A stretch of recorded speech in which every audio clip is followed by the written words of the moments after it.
नमस्कार। दिन भर की बड़ी खबरों में आपका स्वागत है। मैं हूं आपके साथ मानसी। आज इस बुलेटिन में बात होगी संसद में भारी पड़ते विपक्ष की, बजट को लेकर बीजेपी नेताओं में नाराजगी की। देखेंगे महाराष्ट्र में अनिल देशमुख के बीजेपी पर बड़े आरोपों को, बीजेपी प्रदेश अध्यक्ष सीपी जोशी के इस्तीफे से राजस्थान के बदलते समीकरणों को, जानेंगे हरियाणा में विधानसभा चुनाव से पहले टिकट के लिए मची होड़ को, और बुलेटिन के आखिर में देखेंगे कर्नाटक सरकार के प्रस्तावों से मोदी सरकार की बड़ी मुश्किलों को। लेकिन दिन भर की तमाम बड़ी खबरों से पहले एक नजर आज की सुर्खियों पर। राष्ट्रपति भवन के दरबार हॉल का नाम बदलने पर प्रियंका गांधी ने सरकार को घेरा। कहा, दरबार की कोई अवधारणा नहीं है, लेकिन शहंशाह की अवधारणा है।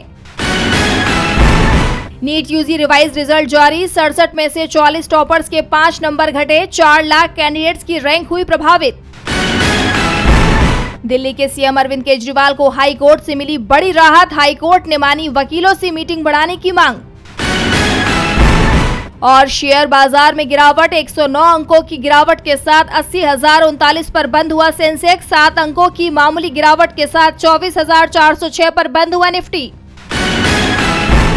ये तो थी सुर्खियां। अब बात आज की सबसे बड़ी खबर की। संसद का मॉनसून सत्र अपनी रफ्तार में है, जहां दोनों ही सदनों में एनडीए सरकार के बजट पर तीखी बहस देखने को मिल रही है। विपक्ष बजट को लेकर सरकार पर हमलावर है, तो सत्ता पक्ष अपने बचाव में नजर आ रहा है। तो क्या कुछ हुआ आज संसद में, जानने के लिए देखिए ये रिपोर्ट। संसद का मॉनसून सत्र, जो इस बार बजट सत्र भी बन गया है, उसके चौथे दिन सदन का तापमान काफी हाई नजर आया, जहां विपक्ष ने सरकार पर आरोपों की बौछार कर दी। प्रश्नकाल के बाद सदन में बजट पर चर्चा शुरू हुई। पंजाब के पूर्व सीएम चरणजीत सिंह चन्नी ने सबसे पहले बोलते हुए सदन में प्रधानमंत्री और वित्त मंत्री की गैर मौजूदगी पर सवाल खड़े कर दिए। उन्होंने कहा कि बजट में गरीबों के लिए कुछ नहीं है, क्या दुश्मनी है तुम्हारे किसानों के साथ। चन्नी के बयान पर सत्ता पक्ष ने आपत्ति जताई तो हंगामा मच गया। स्पीकर को सदन में शांति बनाए रखने की अपील करनी पड़ी। वहीं आम आदमी पार्टी के राज्यसभा सांसद राघव चड्ढा ने कहा कि देश में लोग कई तरह के टैक्स देते हैं, लेकिन बदले में उन्हें उच्च गुणवत्ता वाली सेवाएं नहीं मिलती। उन्होंने राज्यसभा में कहा कि आज हम भारत में इंग्लैंड की तरह टैक्स देते हैं, लेकिन हमें सोमालिया जैसी सेवाएं मिलती है। चुनावों में बीजेपी की दुर्दशा के 3 कारण इकोनॉमी और इकोनॉमी है। सुप्रीम कोर्ट के वकील और निर्दलीय सांसद कपिल सिब्बल ने कहा कि अर्थव्यवस्था संकट में है। मेरे पास ILO इंटरनेशनल लेबर ऑर्गेनाइजेशन की रिपोर्ट है, जिसके अनुसार भारत के 83% युवा बेरोजगार हैं। हमारे देश में बेरोजगारी की यही स्थिति है। वित्त मंत्री को इस संकट से उबरने के लिए कोई रोड मैप बताना चाहिए था। हर बजट एक राजनीतिक बयान होता है। जब तक आप अपने युवाओं को सशक्त नहीं बनाते, हमारा देश कहां जाएगा। आप सांसद हरभजन सिंह ने मीडिया से बातचीत के दौरान कहा कि उन्होंने भी बोलने की इच्छा जताई थी, लेकिन सदन में उन्हें मौका ही नहीं मिला। झारखंड के गोड्डा से भाजपा सांसद निशिकांत दुबे ने कहा कि संविधान खतरे में है।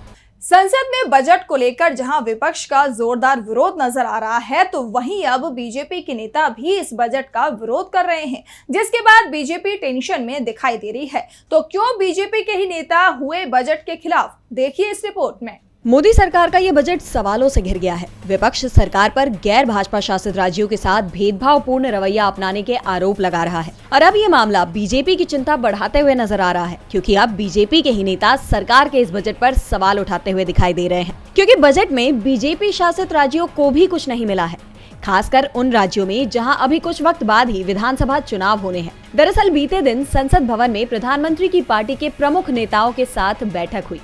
इस दौरान बीजेपी नेताओं ने ये मुद्दा उठाया, जिसमें महाराष्ट्र, हरियाणा, झारखंड और जम्मू कश्मीर के नेता शामिल हैं। लोकसभा चुनाव में पहले ही बीजेपी बहुमत से दूर रह गई थी। हालांकि पार्टी ने सहयोगियों के सहारे केंद्र में तो सरकार बना ली है, लेकिन अब 4 राज्यों में विधानसभा चुनाव भी होने हैं, और ऐसे में गैर बीजेपी शासित राज्यों के साथ भेदभावपूर्ण रवैया अपनाने का आरोप जो विपक्ष लगा रहा है, वो बीजेपी पर भारी पड़ सकता है। बीजेपी नेताओं ने बैठक में अपनी चिंताएं जाहिर की हैं। बता दें कि वित्त मंत्री निर्मला सीतारमण ने मंगलवार को संसद में बजट पेश किया, लेकिन बजट पेश करने के साथ ही मोदी सरकार गंभीर आरोपों से घिर गई है। बजट में बिहार और आंध्र प्रदेश को स्पेशल पैकेज दिया गया, जबकि अन्य किसी भी राज्य के लिए ऐसी कोई घोषणा सरकार ने नहीं की, जिसके बाद विपक्ष ने मोदी सरकार के इस बजट को कुर्सी बचाओ बजट बताते हुए उन पर सहयोगियों को खुश करने का और गैर भाजपा शासित राज्यों को नकारने का आरोप लगाया है। और अब तो बीजेपी नेता भी इसकी आलोचना कर रहे हैं। ऐसे में बीजेपी की मुश्किलें बढ़ते हुए नजर आ रही हैं। एनडीए सरकार का ये पहला बजट था और बजट पेश होते ही विपक्ष के बाद अब बीजेपी नेताओं ने भी नाराजगी जाहिर कर बीजेपी की टेंशन को बढ़ा दिया है। तो महाराष्ट्र ने भी बीजेपी की टेंशन को बढ़ा दिया है। पूर्व कैबिनेट मंत्री अनिल देशमुख ने बीजेपी को लेकर बड़ा खुलासा किया है, जिसके बाद से सियासत गरमाई हुई है। तो क्या है पूरा मामला, देखिए इस रिपोर्ट में।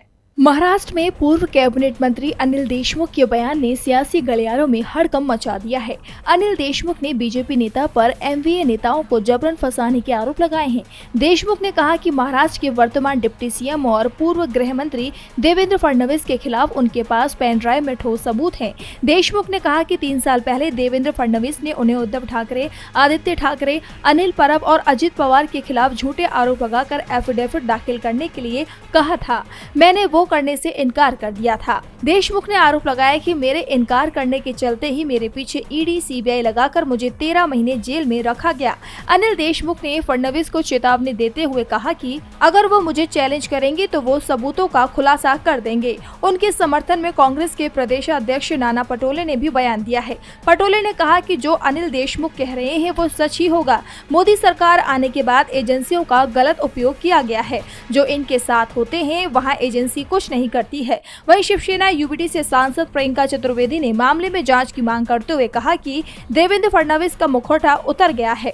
सत्ता में आने के लिए आप किसी भी स्तर तक गिर सकते हैं, जिसमें चरित्र हनन भी शामिल है। देशमुख के आरोपों ने फडणवीस समेत पूरी बीजेपी को सवालों के घेरे में ला दिया है। अनिल देशमुख ने बीजेपी नेता पर एमवीए नेताओं को जबरन फंसाने के आरोप लगाए हैं। तो वहीं इस बीच राजस्थान बीजेपी से टकराव की खबर सामने आने लगी है।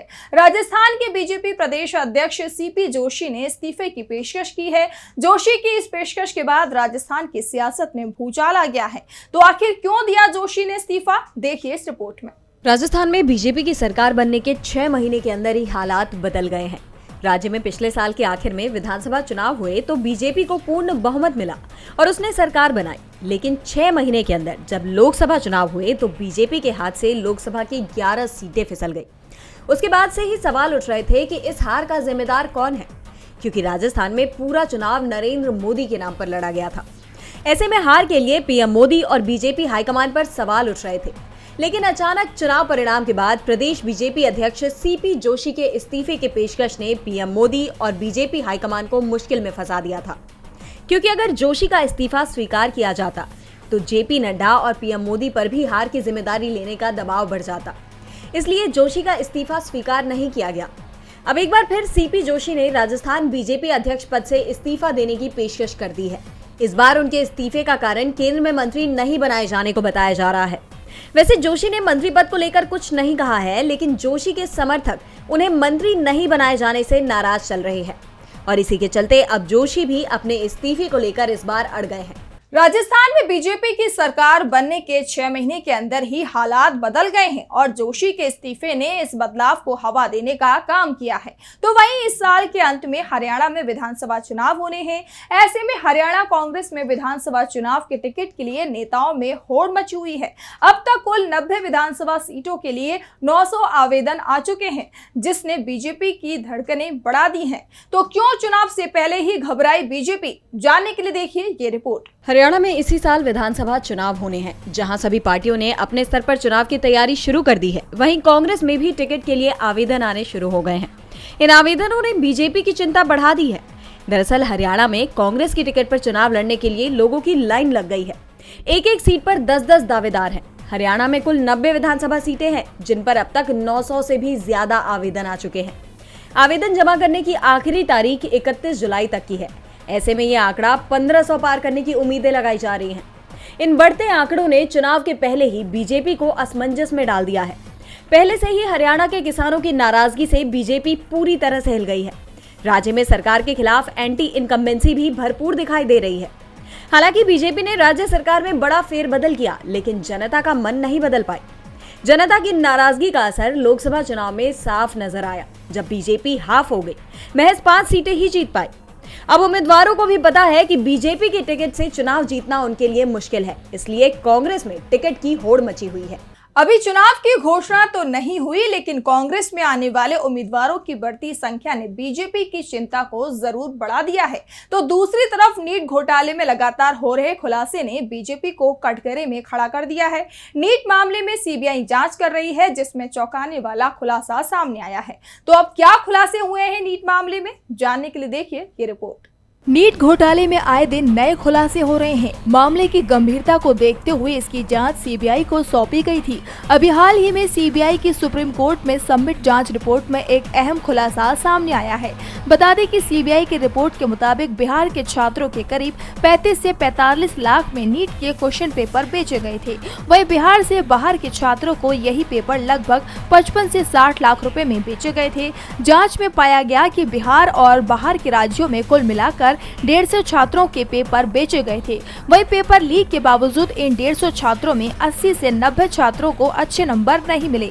बता दें कि अभी तक इसका मास्टरमाइंड संजीव मुखिया फरार चल रहा है। हालांकि उसके गुर्गे और सहयोगी सीबीआई की गिरफ्त में हैं। सीबीआई के मुताबिक नीट यूजी पेपर लीक के आरोपियों ने बहुत सावधानी बरती थी। आरोपी इस बात से वाकिफ थे कि अगर पेपर सोशल मीडिया पर लीक हुआ तो वायरल हो जाएगा और उनके मंसूबे विफल हो जाएंगे। वहीं आपको बताते चलें कि सुप्रीम कोर्ट का कहना है कि री एग्जाम ना करवाते हुए हमें सीबीआई की जांच पर भरोसा रखना चाहिए।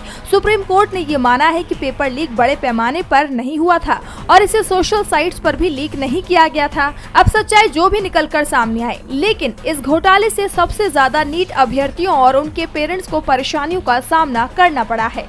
और बुलेटिन के आखिर में बात मोदी सरकार की बढ़ती मुसीबत की। कर्नाटक सरकार के केंद्र के खिलाफ पास हुए 3 प्रस्तावों की। इस समय देश में नीट के मामले में सियासत गरमाई हुई है। जहां सुप्रीम कोर्ट ने माना है कि नीट के पेपर लीक हुए हैं, तो वहीं अब नीट और एक राष्ट्र एक चुनाव को लेकर कर्नाटक सरकार ने बड़ा फैसला लेते हुए केंद्र सरकार को चुनौती दी है। तो क्या है वो फैसला, आइए देखते हैं इस रिपोर्ट में। कर्नाटक सरकार ने केंद्र सरकार के खिलाफ गुरुवार को उन प्रस्तावों को मंजूरी दी है जो सीधे सीधे केंद्र सरकार को चुनौती दे रहे हैं। बता दें कि गुरुवार को कर्नाटक विधानसभा ने आगामी जनगणना के आधार पर लोकसभा और विधानसभा क्षेत्रों के परिसीमन, एक देश एक चुनाव और राष्ट्रीय प्रवेश सहपात्रता परीक्षा यानी नीट के खिलाफ प्रस्तावों को मंजूरी दी। बता दें कि कर्नाटक विधानसभा में कांग्रेस की सिद्धरमैया सरकार ने प्रस्ताव में कहा कि नीट परीक्षा प्रणाली ग्रामीण क्षेत्रों के आने वाले गरीब बच्चों के लिए मेडिकल शिक्षा के अवसरों को बुरी तरह से प्रभावित कर रही है।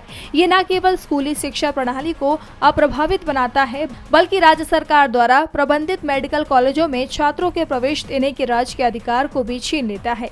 इसीलिए यह अनुरोध किया जाता है कि इस प्रणाली को खत्म किया जाए। इसके साथ ही प्रस्ताव में कहा गया कि कर्नाटक विधान परिषद सर्वसम्मति से आग्रह करती है कि केंद्र सरकार को तुरंत राज्य को इस परीक्षा से छूट देनी चाहिए और राज्य सरकार द्वारा आयोजित कॉमन एंट्रेंस स्टेट के नंबरों के आधार पर छात्रों को मेडिकल एडमिशन देना चाहिए। इसी के साथ विधानसभा ने केंद्र से मांग की है कि आगामी जनगणना के आधार पर परिसीमन नहीं होना चाहिए।